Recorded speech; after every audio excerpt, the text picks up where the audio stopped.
제자들이 와서 청하여 말하되 그 여자가 우리 뒤에서 소리를 지르오니 그를 보내소서. 예수께서 대답하여 이르시되 나는 이스라엘 집에 잃어버린 양 외에는 다른 데로 보내심을 받지 아니하였노라 하시니 여자가 와서 예수께 절하며 이르되 주여 저를 도우소서. 대답하여 이르시되 자녀의 떡을 취하여 개들에게 던짐이 마땅하지 아니하니라. 여자가 이르되 주여 올소이다마는 개들도 제 주인의 상에서 떨어지는 부스러기를 먹나이다 하니 이에 예수께서 대답하여 이르시되 여자여 내 믿음이 크도다. 내 소원대로 되리라 하시니 그때로부터 그의 딸이 나으니라. 아멘. 다른 날은 제가 인사를 어떻게 하십시오라고 말씀을 드립니다만 오늘은 그렇게 말씀 안 드려도 여러분 다 아시죠? 뭐라고 인사하셔야 할지. 성탄주일로 모였습니다. 미국식으로 메리 크리스마스 그러셔도 좋고요. 주님의 나심을 축하합니다. 그렇게 한번 한국말로 하셔도 좋겠습니다. 자, 같이 한번 성탄 인사 나눌까요? 메리 크리스마스.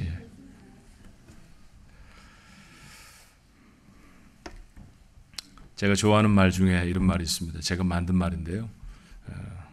스마트폰은 무엇인지 알고 있다. 뭐가 좀 궁금하면 스마트폰을 열고 바로 인터넷 접속하면 뜻을 다 알 수 있죠. 청년들과 조금 이렇게 나이가 조금 있는 청년들, 막 결혼을 한 그런 젊은 청년들과 성경 공부를 하다가 요즘 내가 무슨 책을 읽었는데 무슨 얘기가 있습니다. 그러면 바로 인터넷 접속해서 확인합니다. 말 한마디 잘못하면 큰일 나겠다 싶어요.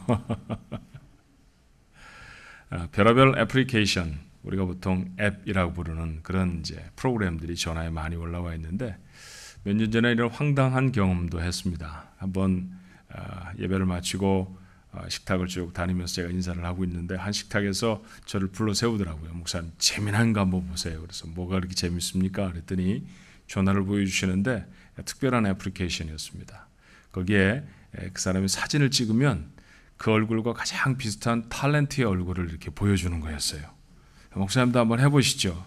뭔가 좀 속는 것 같고 찜찜하기도 한데 어떡합니까? 한번 해보라는데 또 안 한다고 손사래를 칠 수도 없고 그래서 포즈를 잡고 섰습니다. 그날 주일이었으니까요. 제가 사뭇 단정하지 않았겠어요? 머리카락도 좀 만지고 예쁘게 하고 미소도 딱 짓고 찰컥 한 장 찍었죠. 한 20초쯤 지났을까요? 박수를 치면서 웃습니다. 목사님 60대 후반에 별로 알려지지 않은 남자 배우의 얼굴이 딱 뜨더라고요. 다시는 그 프로그램 저 안 들어갑니다. 제가 사실은 그 꽃미남 같은 그런 탤런트의 얼굴을 바라는 건 아니었더라도 그래도 거기다 비슷하기라도 해야지 좀 찜찜하더라고요. 저쪽 옆에 테이블에서도 박수를 막 칩니다. 깔깔거리고 좋아해요. 아마 멋지고 젊은 탤런트의 얼굴이 나왔는가 보죠.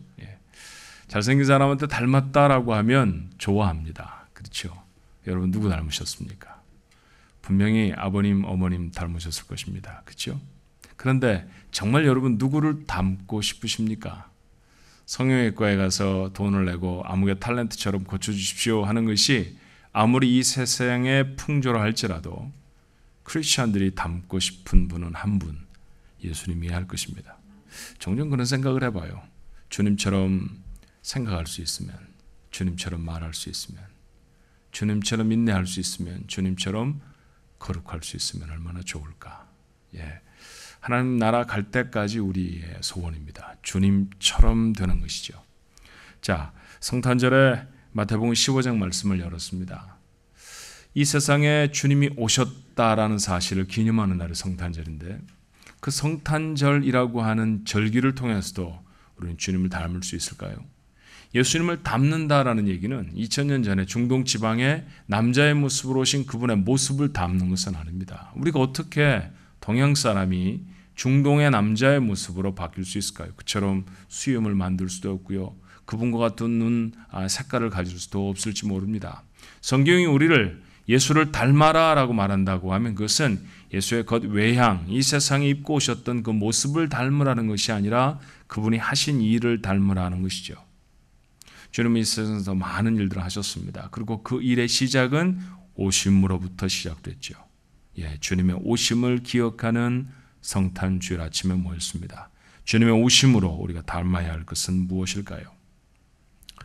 본문의 말씀은 두로와 시돈 지방에서 이방 여인의 귀신 들린 딸을 고쳐주시는 사건입니다. 우리가 모두 다 잘 알고 있는 사건이죠. 그런데 마태가 기록한 대로 이 말씀을 살펴보면 주님은 조금 전까지 팔레스타인의 중심에 있는 갈릴리 지역에 계셨습니다. 그리고 그 갈릴리 지역에서 두로와 시돈이라고 하는 북쪽으로 올라가신 것이죠. 두로, 시돈이라고 하는 곳은 지금은 더 이상 이런 이름으로 불리워지지 않습니다. 지금은 레바논이라는 나라로 불리워지죠. 지금도 갈릴리에서부터 자동차를 타고 레바논까지 가려고 하면 사뭇 시간이 걸립니다. 국경을 통과해야 되니까 국경 통과 시간까지 합치면 아마 더 많은 시간이 걸릴 거예요. 변변한 탈 것도 없었던 시절에 예수님이 만약에 갈릴리 지역에서 두로와 시돈 지방으로 가셔야 했다고 하면 아마도 이틀이나 사흘쯤 걸으시지 않았을까 그렇게 생각이 들었습니다. 그렇게 주님은 그곳에 가셨습니다. 그곳에 가시자마자 본문의 여인을 만나셨고 그리고 그 여인의 딸을 고쳐주신 후에 다른 어떤 일을 하셨다는 기록도 성경에는 보이질 않아요. 다시 바로 그분은 갈릴리로 돌아오셨습니다. 본문의 사건이 마친 바로 그 다음 절에 주님이 다시 갈릴리로 돌아오셔서 말씀을 가르치시고 있는 장면을 기록하고 있죠. 그렇다고 하면 예수님은 두로와 시돈 지방의 순전히 이 가나안 여인, 수로보니게 여인이라고 다른 곳에서 표현되고 있는 이 여인을 위해서만 두로와 시돈 지방에 가셨다라는 것이죠. 돌아오실 때에도 역시 2, 3일 정도 걸리셨을 것입니다. 자, 한 일주일 정도를 할애해서 이 여인을 위해서 그곳에 가셔서 그 여인의 딸을 고쳐주시고 돌아오셨습니다. 주님 참 좋으신 분입니다. 이렇게 마칠 수만은 없는 본문이에요. 자, 예수님의 공생애는, 예수님의 공적인 생애는 3년에 불과합니다. 주로 따져도 불과 몇 주밖에 되지 않는 주간이죠. 그런데 그 짧은 시간 동안에 한 주간을 온전히 할애해서 이 여인을 만나셨다고 하면 이것은 굉장히 중요한 일인가 봅니다. 주님이 반드시 하셔야 했던 일이었던 것 같습니다. 하셔야 할 일이 참 많았겠죠. 한 여인을 만나는 것보다 수천 명의 사람들을 만나는 것이 복음을 전파하기 위해 더 효과적이라고 말할 수도 있었을 것입니다. 주님은 분명히 그 일주일 동안 마음만 먹으시면 수만 명의 사람들도 만나실 수 있으셨을 것입니다. 그런데 그 한 주간은 그 여자 하나와 그리고 그 여자의 딸에게만 깊이 있게 은혜를 끼치는 그런 시간이었습니다. 왜 주님은 이렇게 하셨을까요? 왜 예수님은 당신의 짧지 않은 생애 중에 한 주간을 떼어서 이 여인을 위해 온전히 사용하셨을까요? 왜 주님은 그 먼 여행을 마다 않고 다녀오셨을까요? 이것이 제 의문이었습니다. 말씀을 읽으며 다시 생각하고 다시 생각해 보니 답 하나가 떠올랐어요. 왜 그러셨을까요? 답은 자명했습니다. 여인이 주께로 올 수 없었기 때문입니다. 여자가 주님께로 올 수 없었기 때문에 주님이 가셨던 것이죠. 자, 여자가 왜 주님께로 올 수 없었을까요? 첫 번째로 그는 이방 여인이었습니다. 사사롭게 유대인의 선생에게 나올 수 있는 처지가 아니질 않았겠습니까? 또 한 가지, 그녀는 귀신 들려서 시도 때도 없이 발작을 하는 딸을 돌봐야 합니다. 그 딸을 데리고 2, 3일을 걸려서 유대의 마을에 와서 예수님이 어디 계신지 수소문을 하고 그분을 찾는다는 것 가능해 보이지를 않아요. 한 가지 더 생각할 수 있는 이유가 있다고 하면 지금 그 여자는 마음도 환경도 다 무너져 있는 상태입니다. 스스로도 다른 사람들이 그녀를 가리켜 말할 때에도 길거리를 배회하는 배고픈 개와 다름없는 인생으로 여겼습니다. 이런 인생은 주님께 나올 수 없죠. 주님께 나올 수 없었기 때문에 주님은 어떻게 하셨습니까? 주님이 가셨습니다. 다시 확인해 볼까요? 예수님은 하늘을 떠나서 세상에 오셨습니다. 하늘의 보좌를 떠나서 세상에 오셨죠. 세상이 하늘보다 더 좋았기 때문은 아닐 것입니다. 하늘에서 누리는 권세보다 세상에서 누리는 권세가 더 멋지고 기가 막힌 것이기 때문에 오신 것은 아닙니다. 세상에 신기한 것이 많기 때문에 구경하러 오신 것도 아니라는 사실로는 압니다. 그런데 주님은 그 고통스러운 길을 되짚어 왜 세상에 오셨을까요? 이유도 한 가지죠. 우리가 하늘에 갈 수 없었기 때문입니다. 우리가 하나님 나라의 백성으로 천국에 갈 수 없었기 때문에 주님이 세상에 오셨습니다. 그렇죠. 주님에게는 살려야 할 영혼이 있다고 하면 하늘의 궁전을 떠나서 마국간에 오시는 것 아무 문제도 되지 않습니다. 주님에게는 돌보셔야 할 불쌍한 영혼이 있다고 하면 사흘쯤 걸어서 그 사람을 찾아가시는 것 지극히 당연한 일입니다. 그렇게 주님은 삭개오를 찾아가셨고 주님은 그렇게 사마리아 여인을 찾아가셨습니다. 그리고 주님은 그렇게 나를 찾아오셨습니다. 그렇게 주님 만나지 않았습니까? 내가 주님께 간 것이 아니라 주님이 나에게 오셨습니다. 나는 도무지 감각할 수도 없었을 때 주께서 내게 오셨죠. 성탄절이 도대체 뭘까요?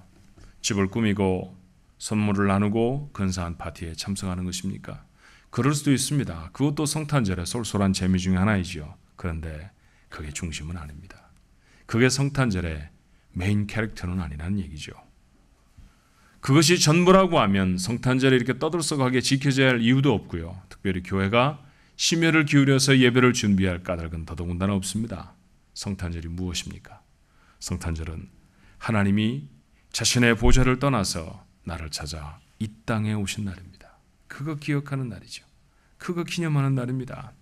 내가 하나님께로 나아갈 수 없는 죄인이라서 너무나 큰 좌절과 상처를 안고 있어 감히 주께로 나아갈 힘도 용기도 없었기 때문에 주님이 역사를 뚫고 내게로 와 주셨습니다. 그것 기억하는 날이 성탄절입니다. 그래서 감사하고 그래서 감격해지는 것이죠.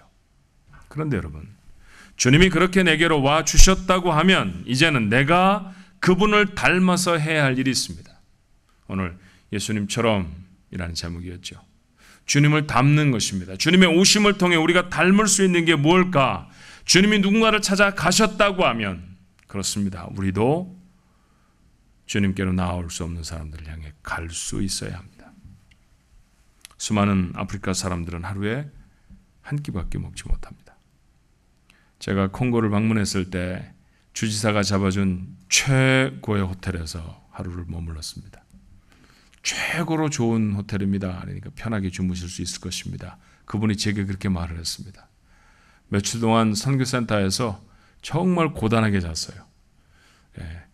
이렇게 꼭 무덤처럼 생긴 1인용 이 모기장 안에서 잠을 잤는데요.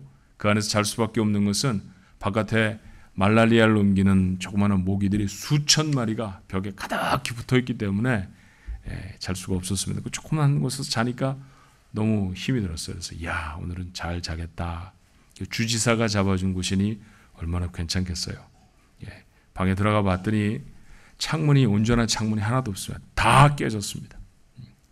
최고의 호텔에 깔려져 있는 매트리스는 우리 집에도 없는, 우리가 그 발견하면 정말 신기하고 어려운 것이죠. 두툼한 스폰지가 매트리스였습니다.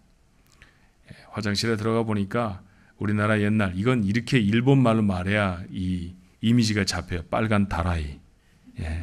이걸 뭐 베스켓이니 뭐 이렇게 말하면 잘 이렇게 마음에 안 와닿죠. 그러니까 빨간 다라이 하나를 딱 놔두고 지붕에서부터 호수를 연결해서 빗물을 받아서 세수를 해야 되는 곳이에요.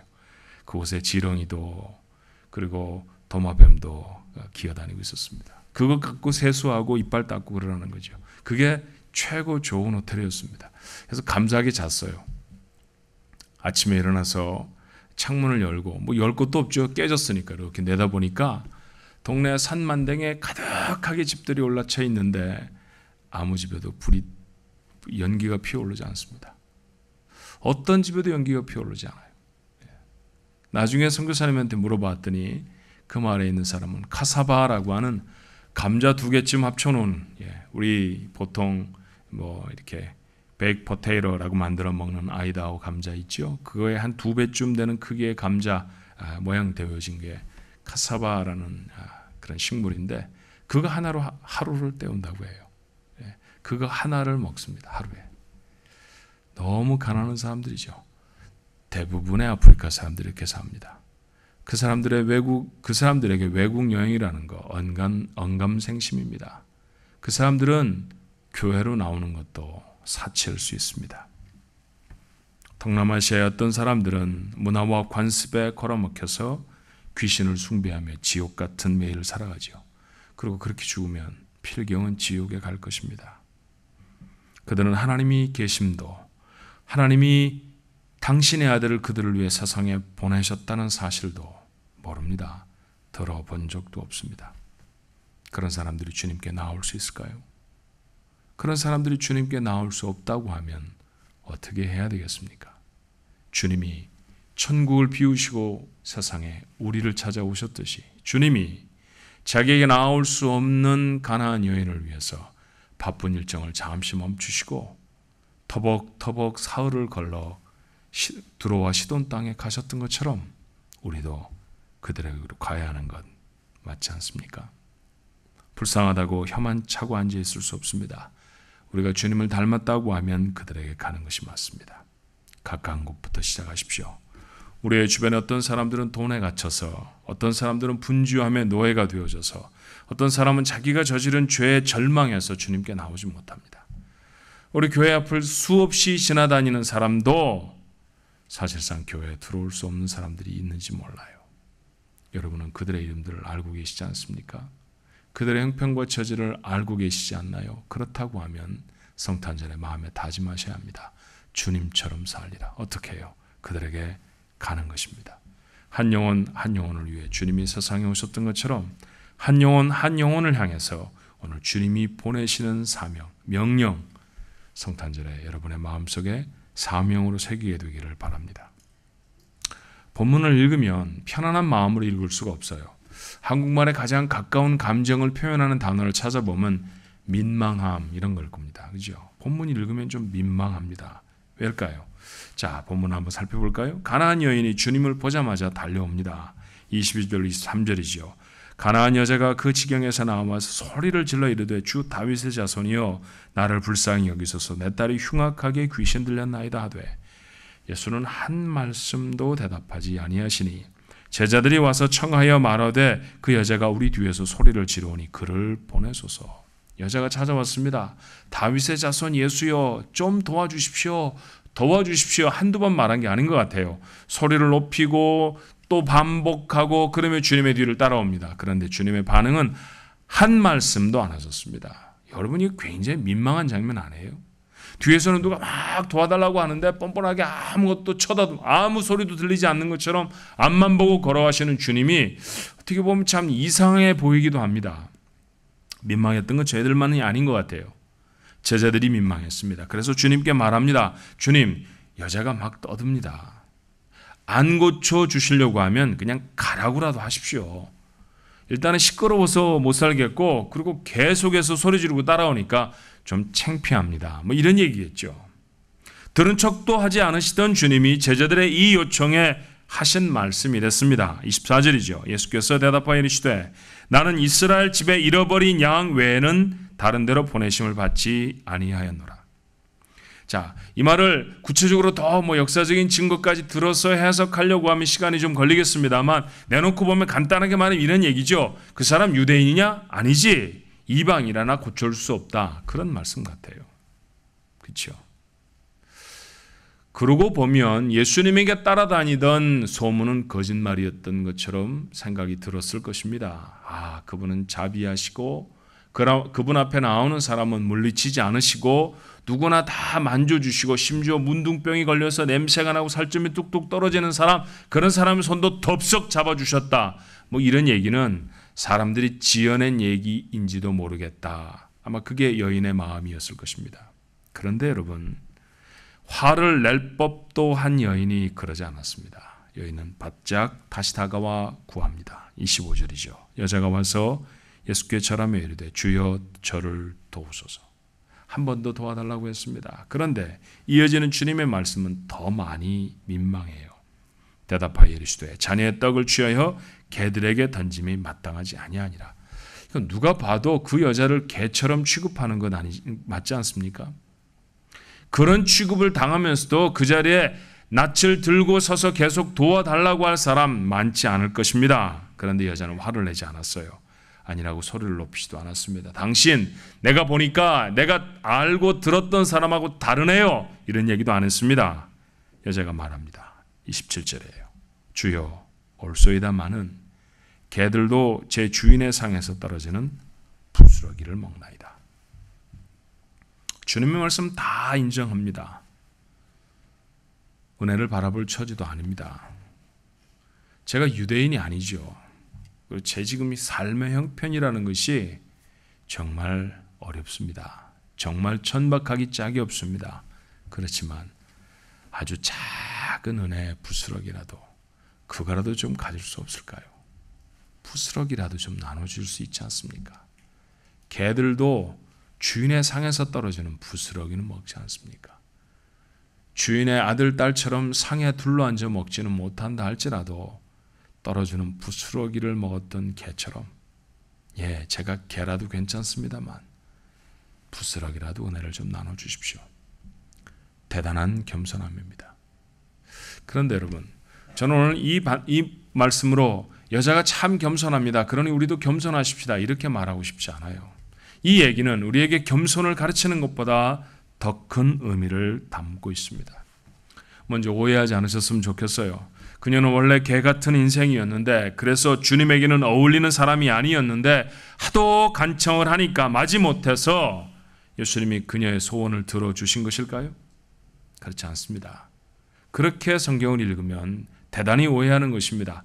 자, 제가 이 설교를 시작하면서 짧지 않은 시간을 할애해 여러분에게 설명드렸던 것이 무엇이었죠? 예수님은 일부러 두로와 시돈 지방에 가셨다는 것이었습니다. 그 여자 만나러 가셨습니다. 그런데 그 여자 만나고 돌아오신 것밖에 아무것도 안 하셨다고 말씀드렸죠. 그런데 정말로 주님이 목적을 하고 가셨던 그 여자가 도와달라고 하는데 이렇게 냉정하게 거절하셨다고 하면 앞에 얘기는 다 이상한 얘기잖아요. 주님이 그렇게 거기 가실 이유도 없고 그 여자 고쳐주신 다음에 바로 다시 내려오실 이유도 없지 않습니까? 그런 얘기들은 설명할 방법이 없어집니다. 또 하나님이 무슨 얘기 한번 꺼내놓으셨다가 사람이 막 간청하면 또 뜻을 돌이키시고 안 하시려고 했는데 마지못해 무엇 하시고, 하나님 그러시는 분 아니잖아요. 하나님의 성품에도 그런 건 맞지 않는 것입니다. 그렇다고 하면 주님이 여자에게 하시는 말씀은 뭘까요? 여자도 스스로가 이방인이라고 생각했습니다. 하나님의 백성 아니라고 생각했죠. 사람들도 다 압니다. 살아가는 처지도 들판에 기어다니는 그런 볼성 사나운 짐승 한 마리에 불과하다고 스스로도 다른 사람도 다 생각하고 있습니다. 그게 자기 처지입니다. 그런데 주님 그거 뒤집어 버리시는 거 아닙니까? 예수님은 정말로 택한 백성을 위해서 세상에 오셨죠. 예수님이 하신 말씀은 괜히 하시는 말씀이 아닙니다. 하나님의 자녀들에게만 은혜를 베푸실 것입니다. 그런데 결과적으로 보면 이 여자는 하나님의 은혜를 입었습니다. 딸이 고침을 받았습니다. 하나님의 자녀에게만 준다고 하는 축복을 여자가 받았다고 하면 이 여자는 누굽니까? 하나님의 자녀라는 거죠.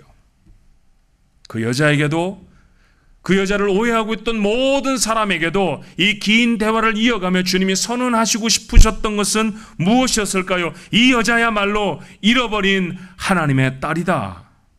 이 여자야말로 하나님의 자녀들과 함께 축복의 떡을 당연히 먹을 수 있는 하나님의 자녀이다. 그거 선언해 주시는 것이죠. 자신도 몰랐습니다. 주변의 사람도 몰랐던 여자의 신분을 확인시키시고 선언하시기 위해서 주님이 긴 대화를 하셨던 것입니다.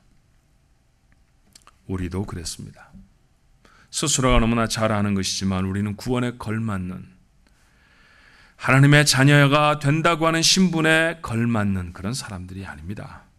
걸핏하면 화를 내고 정말 작은 일에 토라지고 할 수 있는 아름다운 말들이 그렇게 많음에도 불구하고 가시 돋친 말은 안 배워도 얼마나 그렇게 잘 나오는지 몰라요.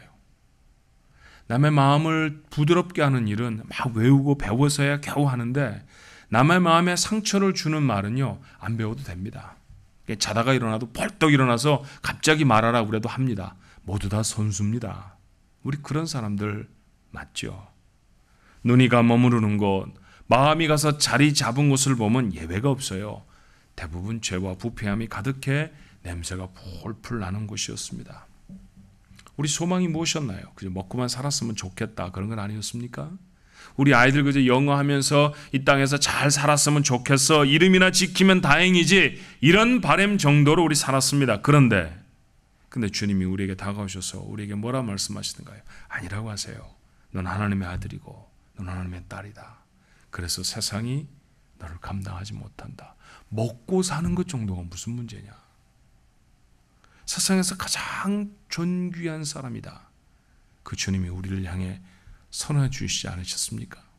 세상 사람들이 나를 그렇게 존귀한 사람이라고 몰랐고요. 나 스스로가 그렇게 존귀하고 대단한 사람인지 몰랐습니다. 근데 성경을 읽으면 정말로 내가 대단합니다. 내가 얼마나 대단하면 말로만 해서 안 되니까 주님은 보좌를 비우고 세상에 오셨죠. 그래서 나를 다스리시고 왕처럼 거느리시고 살으셨던 것이 아니라 날 위해 생명을 주셨습니다. 자기 생명 주셨습니다. 하나님께로부터 받은 것, 하나님의 생명입니다. 그렇게 우리 이 자리에 붙들려 와 있는 사람이죠. 이 놀라운 선언을 확인하는 날, 그날이 성탄절, 바로 오늘 아닙니까? 12월 25일에 빨간 글씨로 써놓고 우리가 확인해야 할 것은, 맞아, 내가 세상에 존귀한 사람이지. 왜냐하면 예수 그리스도가 자신의 삶 전체로 우리에게 그렇게 선언해 주셨기 때문입니다. 그런데 우리만 그런 게 아니잖아요. 자신의 존귀한 신분을 모르고 세상을 비관과 원망으로 살아가는 사람이 이 세상에 얼마나 많은지 모릅니다. 우리 교회에서 영어부가 중심이 돼서 하는 Human Trafficking Mission Ministry라는 것이 있습니다. 그게 뭔가 여러분 생각하시는 분들이 여러분 계실 거예요. 우리 곁에 가난과 폭행으로 어떤 때는 아버지에게, 어떤 때는 오빠에게 팔려서 말도 통하지 않는 이곳까지 와서 욕망의 노예로 하루하루를 살아가는 어린 여자들이 참 많습니다. 샌프란시스코 지역에 참 많습니다. 중동 지방에서, 아시아에서 여자들을 수입해서 첫 번째 풀어놓는 곳이 샌프란시스코예요. 그렇게 해서 사창골로 끌려가는 사람이 수천 명이라고 하면 여러분 믿으시겠어요? 그 사람들은 자기의 인생이 얼마나 귀한지 모릅니다. 살아간다는 게 무슨 의미가 있는지 잘 몰라요. 그들을 구출해서 뒤에 아주 심각한 폭력 집단이 있기 때문에 이곳에다 그저 격리해서는 위험해서 안 돼요. 그래서 이곳에서 구출한 사람들은 동부로 보냅니다. 그리고 동부에서 구출한 사람들은 서부로 데려오죠. 그렇게 익스체인지를 하면 서로 커넥션이 끊어져서 좀 안전하게 보호받을 수 있어요. 휴먼 트래피킹이라고 하는 인신매매라고 우리가 좀 번역을 하면 그렇게 될까요? 그 가운데는 다른 것도 더 많이 포함되어 있지만 그런 여자들을 안전한 가옥에 격리하고 그들이 이 땅을 살아갈 수 있도록 도와주고 복음을 전해주고 하는 그런 사역이 휴먼 트래피킹 미니스트리입니다. 굉장히 비밀스럽게 그 일들이 진행되어져요. 세상에 노출되어지면 단박에 그 사람들이 찾아와서 그 여자들을 도로 빼내가니까 저희들이 굉장히 주의해서 합니다. 신문에 내지도 못하고요. 우리가 그런 일을 하고 있다라고 말하지도 잘 않아요. 그러나 그런 여자들 하나하나를 보면 얼마나 마음이 아픈지 몰라요. 하루에 $1도 안 되는 임금에 생명을 걸고 광산에서 종이를 일하는 동남아시아 아이들, 그 아이들의 평균 연령은 10살에서 11살, 12살입니다. 돌을 캐다가 위에서 굴러떨어지는 돌에 죽어도 아무도 그 아이의 생명값을 지불하지 않는 그런 참담한 곳에서 일하는 아이들이 수백만 명입니다. 자기들의 생명의 존귀함을 알까요? 자기가 얼마나 존귀한 사람인지 한 번도 들어본 적이 없어요. 조금 된 이야기입니다만 제 친구 목사가 깊이 개입하고 있는 이주 노동자 도와주는 선교센터에서 있었던 일입니다. 네팔에서 온 한 근로자가 그저 손 하나가 다 기계에 말려 들어가서 손을 다 잃어버렸어요. 그런데 공장주가 배상해 준 돈은 50만 원이었습니다. 50만 원을 들고 고향으로 돌아가는 네팔 근로자는 자기가 존귀한 사람이라고 생각을 할까요? 그들에게 예수 그리스도가 하나님의 아들이 그들의 생명을 건지고 그들의 영혼을 구원하기 위해 세상에 오셨다는 사실들 들려줘야 하지 않습니까?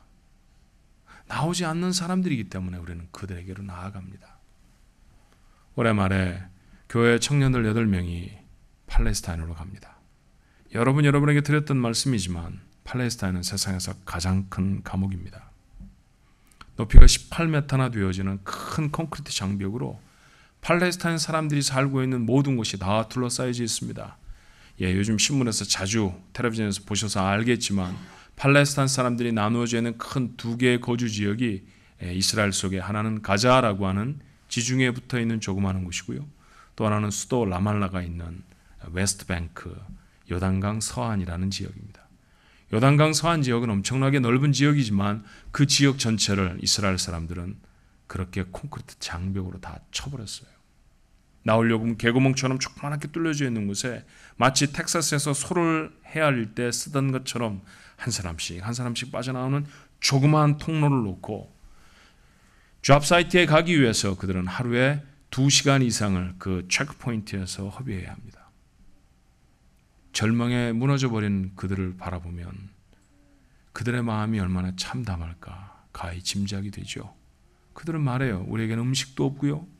우리에게는 미래도 없고요. 우리에게는 자유도 없습니다. 고작 한다는 일이 스프레이로 벽에다가 휘갈겨 써놓는 것뿐입니다. 우리는 절대로 무릎 꿇지 않습니다. 그런데 무릎이 뭡니까? 아예 넘어져 주저앉아 버려 있는 걸요. 나올 수 없습니다. 그래서 가는 거죠. 돈이 듭니다. 그 아이들 직장 생활하는 아이들도 있고 어떤 아이들은 학교의 학생이죠. 적지 않은 돈들을 할애해서 물론 교회도 지원합니다만 자기들의 용돈을 아끼고 아르바이트를 하며 모은 돈들을 내서 팔레스타인으로 갑니다. 왜 갈까요? 구경할 만한 것이 대단히 있는 곳 아닙니다. 황량한 벌판에 도대체 뭘 볼 것이 있다고 그곳에 갈까요? 그들이 올 수 없기 때문입니다. 그들이 자기가 존귀한 인생이라는 걸 한 번도 들어본 적이 없기 때문에 가서 말해줘야 하기 때문에 가는 것입니다. 여러분, 주님이 그렇게 오셔서 우리에게 전해주셨기 때문에 우리도 그들을 향해 나아가야 합니다.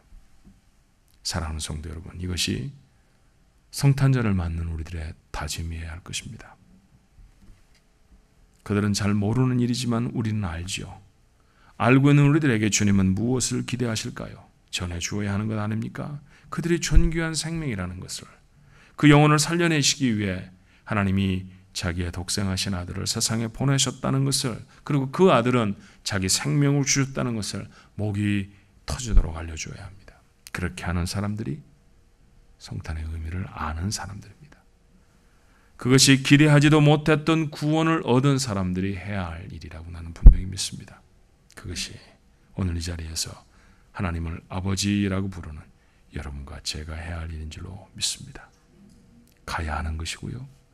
전해야 하는 것입니다. 주님을 닮은 일, 성탄의 여러분의 마음에 사명으로 새겨지기를 축원합니다. 기도하십시다.